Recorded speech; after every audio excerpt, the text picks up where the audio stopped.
పాక్ ఆక్రమిత కశ్మీర్లో భారీగా ఉగ్రవాద లాంచ్ ప్యాడ్స్ ను భద్రతా బలగాలు గుర్తించాయి.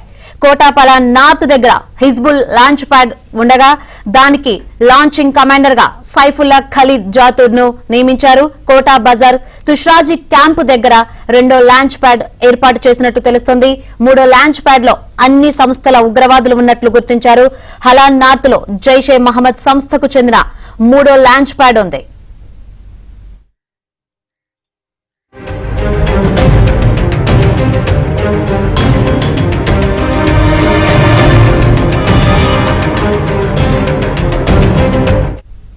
అయితే భారత బలగాలకు విషయం తెలియడంతో పీఓకేలో ఉగ్రవాద లాంచ్ ప్యాడ్స్ ను పాక్ సైన్యం ఖాళీ చేయిస్తోంది. పహల్గామ్ దాడి తర్వాత భారత్ ప్రతీకారం తీర్చుకుంటుందనే భయంతో పీఓకే అంతటా ఉగ్రవాద లాంచ్ ప్యాడ్స్ ను లేకుండా చేస్తోంది. ఉగ్రవాదులను పాక్ ఆర్మీ షెల్టర్లు, బంకర్లకు తరలిస్తున్నట్లు నిఘా వర్గాలు వెల్లడించాయి. ఉగ్రవాద లాంచ్ ప్యాడ్స్ ను భారత భద్రతా బలగాలు గుర్తించడంతో ఉగ్రవాదులు తమ స్థావరాలు మార్చుకుంటున్నట్లు నిఘా వర్గాలు గుర్తించాయి. పీఓకేలోని పలు కీలక ప్రాంతాల నుంచి ఉగ్రవాదులను తరలిస్తున్నట్లు నిఘా వర్గాలు చెబుతున్నాయి.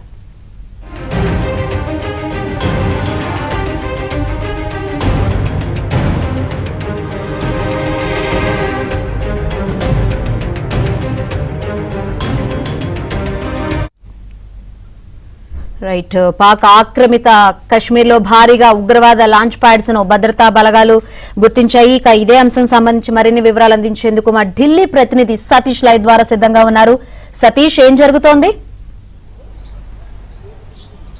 శంకరి, పాక్ ఆక్రమిత కాశ్మీర్ లో ఉగ్రవాద లాంచ్ ప్యాడ్స్ కి ఇప్పటికే చేస్తున్నారు. మరోవైపు కోటాపలాన్ దగ్గర నార్త్ దగ్గర హిజ్బుల్ లాంచ్ ప్యాడ్స్ తో పాటు మరోవైపు వాటన్నిటికి కూడా కమాండర్గా సైఫుల్లా ఖలీద్ జాతూర్ దీనికి నాయకత్వం వహిస్తున్నట్టు కూడా పూర్తిగా తెలుస్తుంది. ఇక కోటా బజార్ తుష్టిద్ క్యాంప్ దగ్గర ఒక లాంచ్ ప్యాడ్ ఉంటే మరోవైపు లష్కర్-ఇ-తోయిబాకి సంబంధించిన మరో లాంచ్ ప్యాడ్ ఏర్పాటు చేశారు. ఈ లాంచ్ ప్యాడ్కి సంబంధించి మూడో లాంచ్ ప్యాడ్లో దాదాపు ఉగ్రవాదులకు సంబంధించి ఉగ్రవాదులు అనేక సంస్థలు, జైషే మహమ్మద్ కావచ్చు, అటు ఐఎస్ఐఎస్ తీవ్రవాదులు కావచ్చు, అనేక మంది కూడా ఇక్కడనే స్థావరంగా ఏర్పాటు చేసుకున్నారనేది కూడా చాలా స్పష్టంగా తెలుస్తుంది. భారత ఇంటెలిజెన్స్ వ్యవస్థ సైతం కూడా అదే అంశాన్ని పేర్కొన్నారు. మరోవైపు ఎన్ఐఏ సైతం కూడా దీనిపైన లోతైన దర్యాప్తు చేస్తున్న నేపథ్యం. మరోవైపు లష్కర్-ఇ-తోయిబాకి సంబంధించి లాంచ్ ప్యాడ్స్కి సంబంధించిన విషయంలో ప్రధానంగా ఇటీవల పహల్గామ్లో జరిగిన ఉగ్రదాడుల నేపథ్యంలో మొత్తం 26 మందిని బలి తీసుకున్న కోణంలో పెద్ద ఎత్తున కూడా భారత సైన్యం వారందరినీ కూడా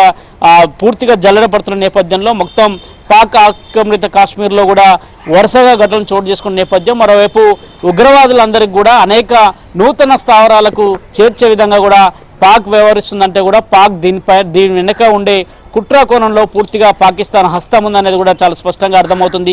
పాకిస్తాన్ ఆర్మీకి సంబంధించిన బంకర్లు కావచ్చు, పాకిస్తాన్ ఆర్మీ తీసుకుంటున్న షెల్టర్స్ కావచ్చు, వాటన్నిటి కూడా పాక్ ఆక్రమిత కాశ్మీర్లో ఉన్న ఉగ్రవాదులందరికీ కూడా షెల్టర్గా మారిపోయింది. అందులో భాగంగానే దాదాపు వారందరినీ కూడా ఇతర ప్రాంతాలకు తరలించేందుకు కూడా ఏర్పాట్లు చేస్తున్నారు. వివిధ దశల్లో దాదాపు పాక్ ఆక్రమిత కాశ్మీర్లో 3 లాంచ్ ప్యాడ్స్ను కూడా ఏర్పాటు చేసినట్టు తెలిసింది. దాంట్లో లష్కర్-ఇ-తోయిబాకి సంబంధించిన వారు ఉంటే మరికొంత మందిని కూడా అక్కడికి చేరవేర్చే ప్రయత్నం అయితే చేస్తున్నారు. మరోవైపు పాకిస్తాన్ కూడా ఇటీవల భారత్ పహల్గామ్ ఘటన జరిగిన తర్వాతకి అనేక అంశాల్లో వారిపైన చర్యలు తీసుకుంటూ దిశగా ముందుకు వెళ్తున్న తరుణంలో తాజాగా పాకిస్తాన్ కూడా అలాంటి కవ్వింపు చర్యలకే పాల్పడుతుంది. ఇప్పటి వరకు పాకిస్తాన్ గగనతలం పైన భారత్ విమానాలు కావచ్చు, రాకపోకలకు సంబంధించిన అంశంలో కూడా నిషేధాజ్ఞలు విధిస్తూ కూడా పాక్ ఒక తాజాగా కీలక నిర్ణయం తీసుకుంది. ఇక భారత్ కూడా దానిపైన కొంత ఆలోచన చేస్తుంది. పాకిస్తాన్కి సంబంధించిన విమానయానాలకు రాకపోకలకు సంబంధించి గగనతలంలోకి సంబంధించిన అంశంలో కూడా కొంత నిర్ణయం తీసుకోవాల్సింది. ఇప్పటివరకు కూడా అలాంటి నిర్ణయానికి సంబంధించి ఎలాంటి అధికారిక ప్రకటన భారత్ చేయబోయినప్పుడు కూడా కవ్వింపు చర్యలకు మాత్రం పాకిస్తాన్ పాటుపడుతుందనడానికి ఈరోజు తాజాగా పాక్ గగనతలం పైన భారత విమానాలకు రాకపోకలకు నిషేధం విధించడం అనేది కూడా చాలా స్పష్టంగా అర్థమవుతుంది. ఇక పాక్ గగనతలం కాకుండా ఇతర గగనతలం నుంచి వెళ్ళాలంటే కొంత ప్రయాణ ఖర్చు కావచ్చు, అదేవిధంగా ఫ్యూయల్కి సంబంధించిన అంశం కావచ్చు, గగనతలంలో కొంత రిస్క్ తీసుకోవాల్సిన అవసరం కూడా చాలా స్పష్టంగా కనిపిస్తున్న నేపథ్యం.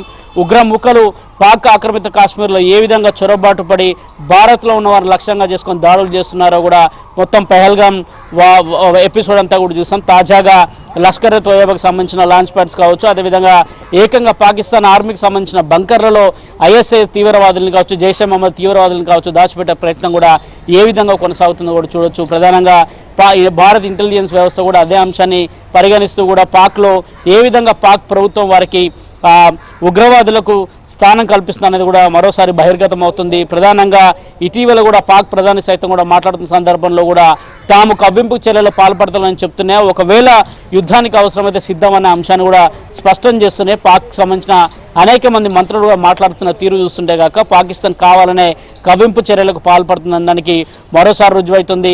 భారత ఇంటెలిజెన్స్ వ్యవస్థ సైతం కూడా ఇదే అంశాన్ని స్పష్టం చేస్తూనే మరోసారి కూడా ఉగ్రదాడులు జరిగే అవకాశం ఉంది.